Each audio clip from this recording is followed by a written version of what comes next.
Pronto? Tá aparecendo aqui? Bom. Então, eu vou iniciar essa aula apresentando uma notação para derivada um pouco diferente da notação que eu venho utilizando até agora, tá? E isso ocorre quando eu tenho uma variável. Tá. Quando eu tenho uma variável dada em função de outra variável x por uma função f, tá? Então, seja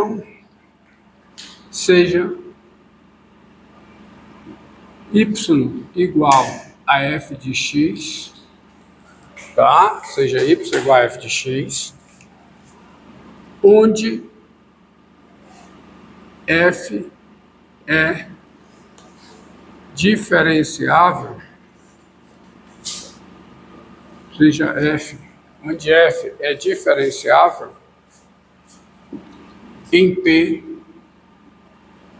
real, tá? Você tem y igual a f de x, onde f é diferenciável. Nesta situação, tem-se a notação, dy dx, quando x é igual a p, isso é, por definição de notação, a derivada da f em p, tá?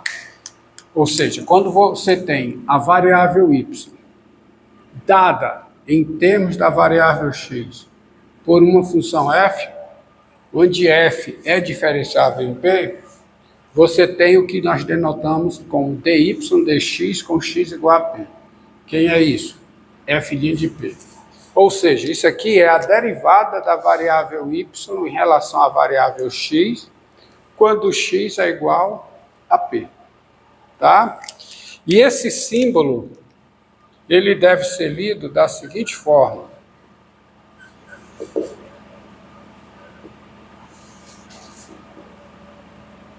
dy dx. Só isso. Não o leia como uma fração, pois não é uma fração. Não é dy sobre dx, é dy dx. Isto é, a derivada da variável y em relação à variável x. Certo? No caso aqui, em x igual a p, quando x é igual a p, f' de p. Sendo f diferenciável, por exemplo, sendo f diferenciável, no caso em que f é diferenciável, aí você tem simplesmente isso, tá? dy dx. Que é dy dx? Derivada de f em relação a x. Tá? Sendo f uma diferencial, você já pula para cá. E aí, quando você quer saber a variável num ponto P, quer dizer, quando você quer saber a derivada num ponto P, você escreve dessa maneira. Ok? Entendido? Então, vamos ver. Por exemplo, para y igual a x sobre 1 mais x2, o que é que nós temos? Você tem a derivada de y em relação a x. dy dx, que é quanto?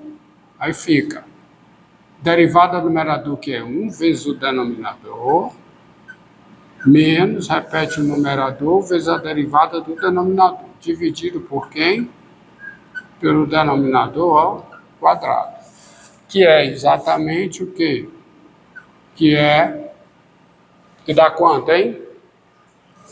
Dá 1 menos x2, certo? Tá bom? Dividido pelo quadrado de 1 mais x2.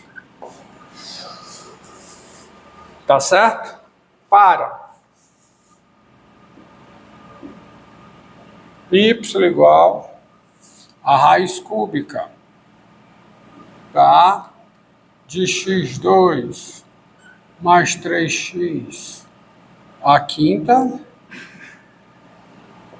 tens, né? dy, dx, igual a quê? Igual a... Aí você, tá? Escreve como? Tens y igual a quê? Primeiro, você escreve x2 mais 3x elevado a quê?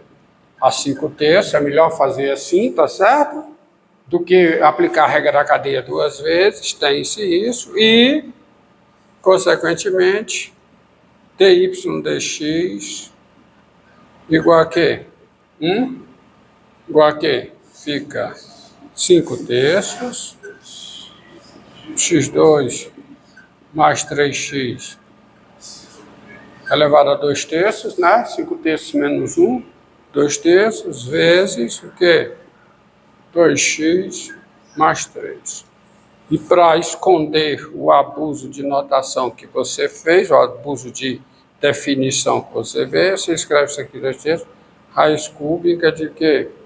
De x2 mais 3x ao quadrado, vezes o quê?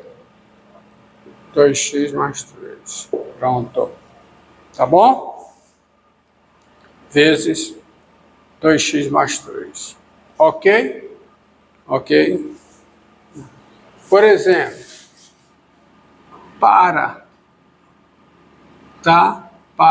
U igual a V2 menos raiz cúbica de U, o que você tem? Você tem, qual é a derivada aqui? Qual é a derivada? A notação. 2. Qual é a notação para a derivada? Vai ser 1. Aí dá para os... Hã? Não. Quem são as variáveis? du, dv. du, dv. É igual a quê? 2v menos 1 sobre 3, raiz cúbica de U ao quadrado, tá? É evidente para U diferente de zero, né? Aqui, opa, que coisa, que besteira. Claro. U igual a V2 menos raiz cúbica de V. Então, du dv é 2v menos 1, senão eu tinha que passar para o outro lado, tá? Senão eu tinha que passar para o outro lado. 1 sobre 3, por isso vocês não entenderam. V2. Beleza. Isso aqui está definido para todo V real, aqui para todo V diferente de zero. Tá? Vale a pena observar uma coisa. O porquê dessa notação, tá? Isso aqui não é fração. dy não é número, dx não é número. É uma notação para derivada. Por que, então, se escolhe essa notação fracional nessa situação? Porque, embora não seja uma fração, em algumas situações no cálculo, isso se comporta como uma fração. Lembra uma fração. Uma situação é quando você tem a regra da cadeia, tá? Tá? Sejam, ó, olha essa aqui, ó. Sejam U igual a x, vamos pegar, x igual a f de z e z, desculpa, melhor assim. Tá nada errado com isso aqui, mas eu prefiro. Sejam y igual a f de z e z igual a g de x, onde f e g são funções, o quê? Diferenciáveis.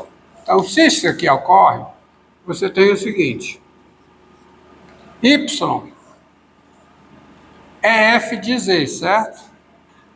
Só que z é g de x.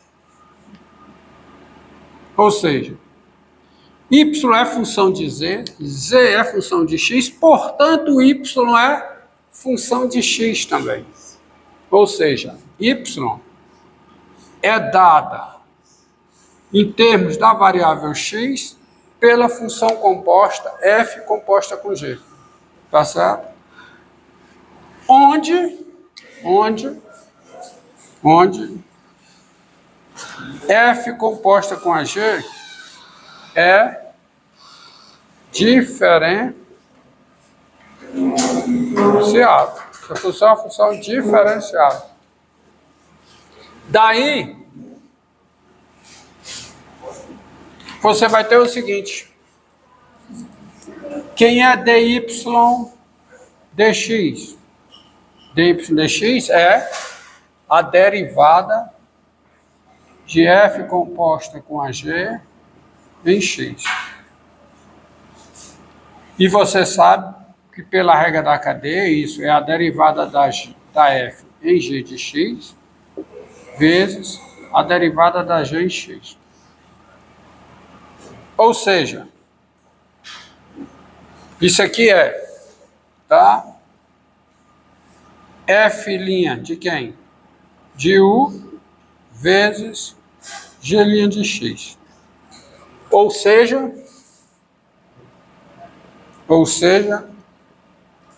dy dx é, portanto, a derivada de f em relação a u, mais a derivada de f em relação, desculpe, f de g de x. Quem é g de x não é u, não. G de x é z.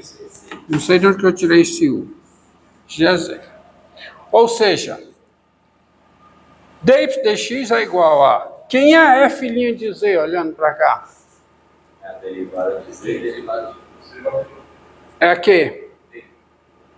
Quem é? A derivada de g de x. Quem é f' de z? Quem é f' de z? F' de z, à luz do que eu acabei de explicar na nova notação. dy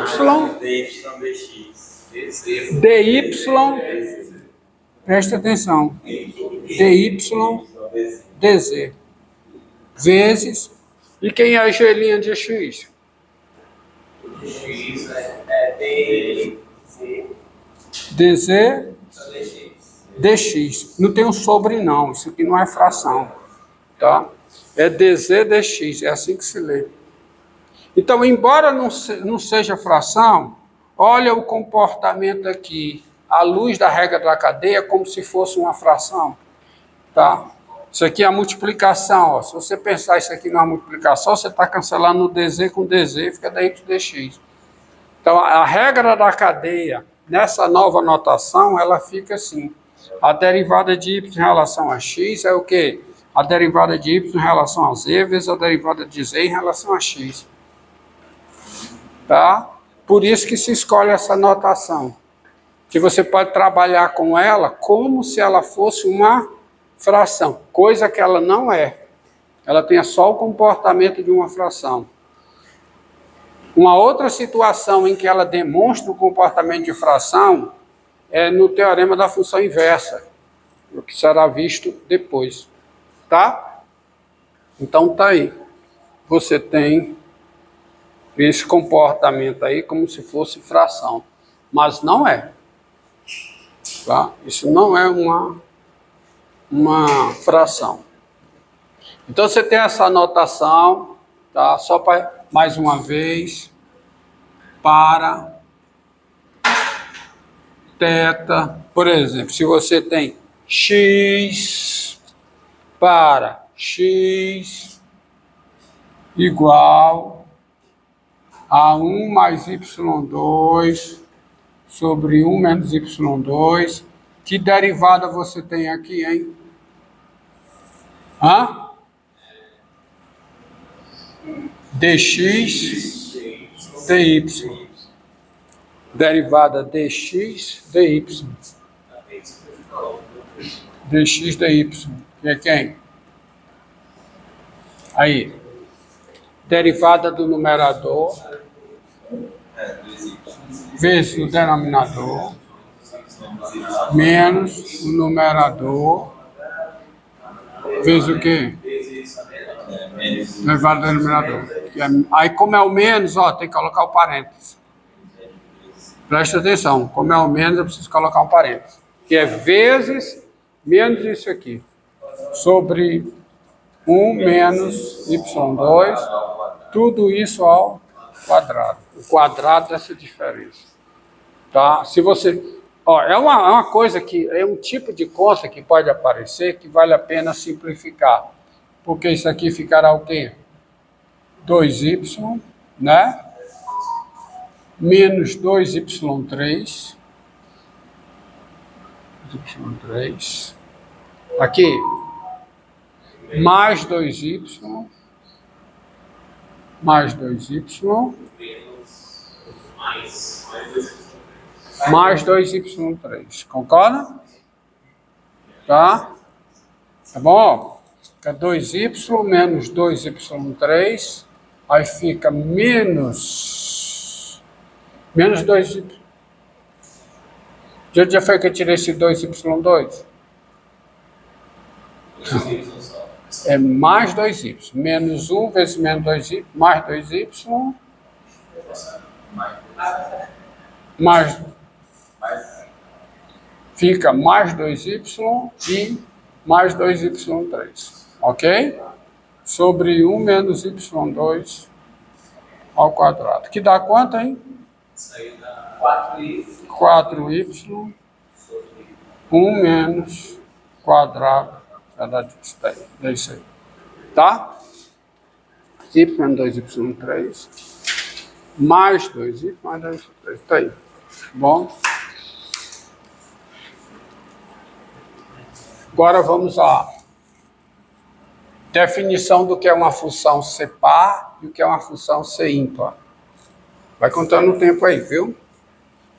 O que é uma função par e o que é uma função ímpar. Essa definição requer a definição do que é um conjunto C simétrico. Um subconjunto de R ser simétrico. Definição. Seja A um subconjunto de R. Seja A um subconjunto de R. Nós dizemos que A é simétrico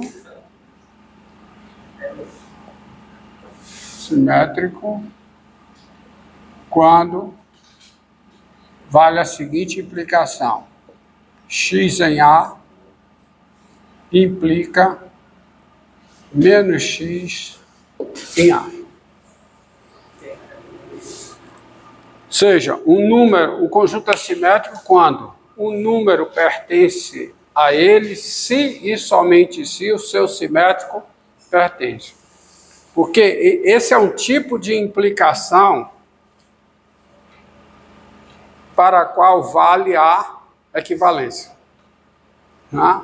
Porque se essa implicação é verdadeira, a volta é verdadeira. Porque se menos x está em A, menos x. Entendido? É um tipo de implicação que obrigatoriamente a implicação a recíproca é verdadeira. Portanto, vale a equivalência.